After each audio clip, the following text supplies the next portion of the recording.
Hi friends, ಇವತ್ತು ನಾನು ನಿಮಗೆ ತರಕಾರಿ ಎಲ್ಲ ಹಾಕಿ ರೊಟ್ಟಿ ಅಥವಾ ತಾಳಿಪಟ್ಟನ್ನು ಹೇಗೆ ಮಾಡೋದು ಅಂತ ತೋರಿಸ್ತಾ ಇದ್ದೀನಿ. ಸೊ ನಾನು ಇದಕ್ಕೆ ಯೂಸ್ ಮಾಡ್ತಾ ಇರೋದು ಸೌತೆಕಾಯಿ, ಮೂಲಂಗಿ, ಕ್ಯಾರೆಟು ಮತ್ತು ಈರುಳ್ಳಿಯನ್ನು ಸಣ್ಣ ಸಣ್ಣದಾಗಿ ಹೆಚ್ಚಿಟ್ಕೊಂಡಿದ್ದೀನಿ. ಈ ಎಲ್ಲ ತರಕಾರಿನೂ ನಾನು ತುರಿದಿಟ್ಕೊಂಡಿದ್ದೀನಿ. ಇದಕ್ಕೆ ನೀವು ಬೇಕಾದರೆ ಟೊಮೆಟೊ ಕೂಡ ಸಣ್ಣದಾಗಿ ಹೆಚ್ಚಿ ಹಾಕೋಬೋದು. ನಂತರ ಸಬ್ಬಸಿಗೆ ಸೊಪ್ಪನ್ನು ಬೇಕಾದರೆ ಹಾಕೋಬೋದು, ತುಂಬ ಟೇಸ್ಟಿಯಾಗಿರುತ್ತೆ. ಸಬ್ಬಸಿಗೆ ಸೊಪ್ಪು ಹಾಕಿ ಬಾಣಂತಿಯವರು ಇರ್ತಾರಲ್ವ, ಅವರಿಗೆಲ್ಲ ಈ ಥರದ ರೊಟ್ಟಿ ಎಲ್ಲ ಮಾಡಿಕೊಟ್ರೆ ತುಂಬ ಚೆನ್ನಾಗಿರುತ್ತೆ. ಈ ರೊಟ್ಟಿಗೆ ಕಾಂಬಿನೇಷನ್ ಅಂತಂದರೆ ಇವಾಗ ಚಟ್ನಿ ಪುಡಿ, ತುಪ್ಪ ಅಥವಾ ಚಟ್ನಿ ಪುಡಿ, ಮೊಸರು ಅಥವಾ ಕಾಯಿ ಚಟ್ನಿ, ಪುಟಾಣಿ ಕಾಳಿನ ಚಟ್ನಿ ಎಲ್ಲ ತುಂಬ ಚೆನ್ನಾಗಿರುತ್ತೆ ಇದ್ರ ಜೊತೆಗೆ ತಿನ್ನೋಕ್ಕೆ. ಸೊ ಇದನ್ನೆಲ್ಲ ನಾನೀಗ ಆಲ್ರೆಡಿ ಎಲ್ಲ ತುರಿದು ಇಟ್ಕೊಂಡಿದ್ದೀನಿ. ಈಗ ನೆಕ್ಸ್ಟ್ ಏನು ಪ್ರೊಸೆಸ್ ಅಂತ ಹೇಳ್ತೀನಿ. ಓಕೆ ಫ್ರೆಂಡ್ಸ್, ನಾನೀಗ ಒಂದು ಪಾತ್ರೆಯಲ್ಲಿ ಇದನ್ನೆಲ್ಲ ತುರಿದಿಟ್ಕೊಂಡಿರೋ ಎಲ್ಲ ತರಕಾರಿನೂ ಮಿಕ್ಸ್ ಮಾಡ್ಕೊತಾ ಇದ್ದೀನಿ. ಮೊದಲನೇ ನೀವು ಹಿಟ್ಟು ಹಾಕೊಳ್ಳೋಕ್ಕಿಂತ ಮುಂಚೆ ನೀವು ನೀರನ್ನು ಹಾಕೋಬಾರ್ದು. ಯಾಕೆ ಅಂದರೆ ಸೌತೆಕಾಯಲ್ಲಿ ಆಲ್ರೆಡಿ ನೀರಿರುತ್ತೆ. ಸೌತೆಕಾಯಲ್ಲಿರೋ ನೀರನ್ನೆಲ್ಲ ಬಸ್ಬಿಟ್ಟು ಆಲ್ಮೋಸ್ಟ್ ಆಗಿ ತಗೊಳ್ಳಿ. ಇದಕ್ಕೆ ನಾನಿವಾಗ 1 ಬೌಲಷ್ಟು ಅಕ್ಕಿ ಹಿಟ್ಟನ್ನು ಹಾಕೋತಾ ಇದ್ದೀನಿ. ಅಕ್ಕಿ ಹಿಟ್ಟನ್ನು ಜಾಸ್ತಿ ಬೇಕಾದರೂ ಹಾಕೋಬೋದು. ಕಲಿಸ್ಕೊತಾ ನೀವು ಹದ ನೋಡ್ತಾ, ಏನಂದರೆ ಈಗ ಚಪಾತಿ ಹಿಟ್ಟಿನ ಹದಕ್ಕೆ ಬರಬೇಕಲ್ವ, ಆ ಹದಕ್ಕೆ ಕಲಿಸ್ಕೊತಾ ಬೇಕು ಅಂತಂದರೆ ಅಕ್ಕಿ ಹಿಟ್ಟನ್ನು ಜಾಸ್ತಿ ಹಾಕೋಬೋದು. ಒಂದು 1/4 ಕಪ್ಪಷ್ಟು ಗೋಧಿ ಹಿಟ್ಟನ್ನು ಹಾಕೋತಾ ಇದ್ದೀನಿ. ಯಾಕೆ ಅಂದರೆ ಬಡಿಯುವಾಗ ಅದು ಹೇಳ್ಬೇಕಲ್ವ, ಸ್ವಲ್ಪ ಅಂಟಂಟಾಗಿ ಬರಲಿ ಅಂಥೇಳಿ. ನೀವು ಬರೀ ಅಕ್ಕಿ ಹಿಟ್ಟಿಂದನೂ ಕೂಡ ಮಾಡ್ಕೊಬೋದು, ಏನು ತೊಂದರೆ ಇಲ್ಲ. ಗೋಧಿ ಹಿಟ್ಟನ್ನು ಬೇಕಾದರೆ ನೀವು ಜಾಸ್ತಿ ಬೇಕು ಅಂತಂದರೆ ಜಾಸ್ತಿನೂ ಹಾಕೋಬೋದು. ಸೊ ಈ ಥರ ಎಲ್ಲ ಮಿಕ್ಸ್ ಮಾಡ್ಕೋಬೇಕು. ಹೀಗೆ ನೋಡಿ, ಈ ಚಪಾತಿ ಹಿಟ್ಟಿನ ಹದಕ್ಕೆ ಈ ಥರ ಉಂಡೆ ಈ ಥರ ಬರಬೇಕು ಗಟ್ಟಿಯಾಗಿ. ಹೀಗೆ ಈ ಒಂದು ಹದಕ್ಕೆ ಕಲಿಸ್ಕೋಬೇಕು.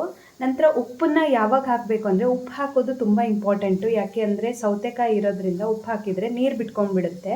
ಈ ಹದ ನೀವೇನಾದರೂ ಉಪ್ಪು ಹಾಕಿ ಸ್ವಲ್ಪ ಒಂದು ಅರ್ಧ ಗಂಟೆ ಲೇಟಾಗಿ ರೊಟ್ಟಿ ಮಾಡೋಕ್ಕೆ ಸ್ಟಾರ್ಟ್ ಮಾಡ್ತೀರಾ ಅಂತಂದರೆ ಫುಲ್ ನೀರಾಗಿಬಿಡುತ್ತೆ. ಆವಾಗ ನಿಮಗೆ ರೊಟ್ಟಿ ತಟ್ಟಕ್ಕೆ ಆಗೋಲ್ಲ, ಮತ್ತು ನೀವು ಗೋಧಿ ಹಿಟ್ಟನ್ನು ಜಾಸ್ತಿ ಹಾಕ್ಕೋಬೇಕಾಗುತ್ತೆ, ಹಾಗಾಗಿಬಿಡುತ್ತೆ. ಸೊ ಹಾಗಾಗಿ ನಾನು ಉಪ್ಪನ್ನು ಇನ್ನು ಮಾಡಲಿಕ್ಕೆ ಅಂದರೆ ಇವಾಗಲೇ ಸ್ಟಾರ್ಟ್ ಮಾಡ್ತೀನಿ ಅನ್ನೋ ಟೈಮಲ್ಲಿ ನಾನು ರುಚಿಗೆ ತಕ್ಕಷ್ಟು ಉಪ್ಪನ್ನು ಹಾಕ್ಕೊತಾ ಇದ್ದೀನಿ.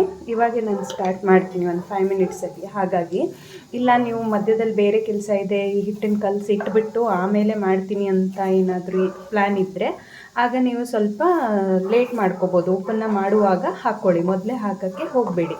ಸೊ ನೋಡಿ, ಚೆನ್ನಾಗಿ ಇದೆಲ್ಲ ಕಲಸಿದೆ. ಉಪ್ಪನ್ನೆಲ್ಲ ಚೆನ್ನಾಗಿ ಮಿಕ್ಸ್ ಮಾಡಿಬಿಟ್ಟು ಈಗ ತಟ್ಟಲಿಕ್ಕೆ ಸ್ಟಾರ್ಟ್ ಮಾಡೋಣ. ಓಕೆ, ನಾನು ಈ ಥರ ಒಂದು ಹಾಳೆ ತೊಗೊಂಡಿದ್ದೀನಿ. ಇದು ಆಯಿಲಿಂದು ಎಣ್ಣೆದ ಹಾಳೆ. ಈ ಥರ ಆಯಿಲ್ ಪೇಪರನ್ನು ತೊಗೊಂಡು ಈ ಎಣ್ಣೆ ಪೇಪರಿಗೆ ನಾವು ಮತ್ತೆ ಸ್ವಲ್ಪ ಎಣ್ಣೆ ಹಚ್ಕೋಬೇಕು. ಯಾಕಂದರೆ ಇದು ಹೇಳ್ಬೇಕಲ್ವ, ಹಾಗಾಗಿ ಈಗ ನಾನು ಯಾವುದಕ್ಕೆ ಪೂರಿ ಆಗಿರ್ಬೋದು, ರೊಟ್ಟಿ ಆಗಿರ್ಬೋದು ಅಥವಾ ಹೋಳಿಗೆ ಆಗಿರ್ಬೋದು, ಯಾವುದಕ್ಕಾದ್ರೂ ನಾನು ಈ ಥರ ಹಾಳೆ ಯೂಸ್ ಮಾಡೋದು. ಯಾಕಂದರೆ ಬೇಗ ಚೆನ್ನಾಗಿ ಎದ್ದು ಬರುತ್ತೆ, ಹರಿದು ಹೋಗಲ್ಲ ಅಂತ ಹೇಳ್ಬಿಟ್ಟು. ಸೊ ಈಗ ನೋಡಿ, ಇಷ್ಟು ದೊಡ್ಡದು ಉಂಡೆ, ಇಷ್ಟು ಗಾತ್ರದಲ್ಲಿ ನಾನು ಹಿಟ್ಟನ್ನು ತೊಗೊಂಡಿದ್ದೀನಿ.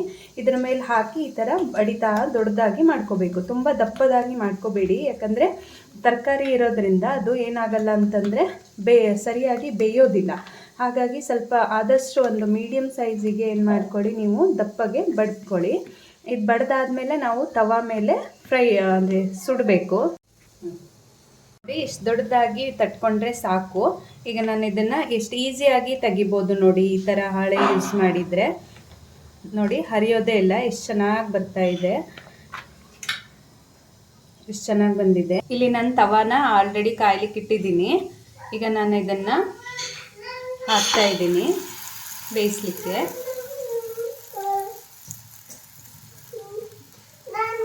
ಇದು ಮೇಲೆ ಕೆಳಗೆ ಎರಡು ಕಡೆನೂ ಬೇಯಿಸಬೇಕು.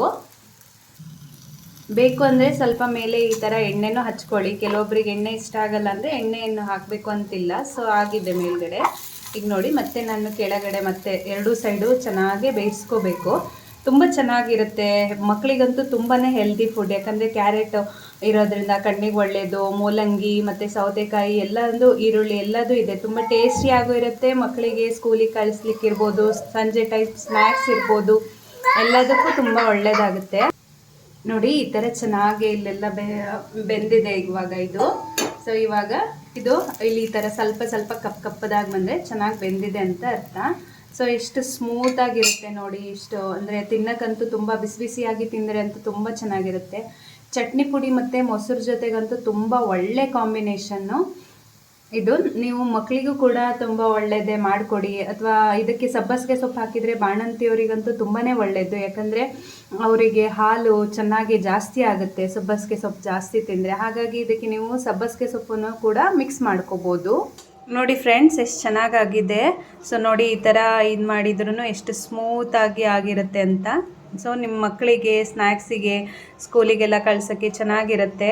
ಸೊ ಎಷ್ಟು ಚೆನ್ನಾಗಾಗಿದೆ ನೋಡಿ, ಎಷ್ಟೊತ್ತಾದ್ರೂ ಸ್ಮೂತಾಗೇ ಇರುತ್ತೆ, ಚೆನ್ನಾಗಿರುತ್ತೆ. ಕಾಯಿ ಚಟ್ನಿಗಂತೂ ತುಂಬಾ ಚೆನ್ನಾಗಿರುತ್ತೆ. ಸೊ ಈ ರೆಸಿಪಿ ನಿಮಗೆ ಇಷ್ಟ ಆಗಿದೆ ಅಂತ ಅಂದ್ಕೊತೀನಿ. ನಿಮಗೆ ಈ ರೆಸಿಪಿ ಇಷ್ಟ ಆಗಿದ್ದರೆ ಲೈಕ್ ಮಾಡಿ, ಶೇರ್ ಮಾಡಿ, ನಮ್ಮದು ಚಾನಲ್ಗೆ ಹೀಗೆ ನಮಗೆ ಸಪೋರ್ಟ್ ಮಾಡ್ತಾಯಿರಿ ಅಂತ ಹೇಳ್ತೀನಿ. Thank you friends.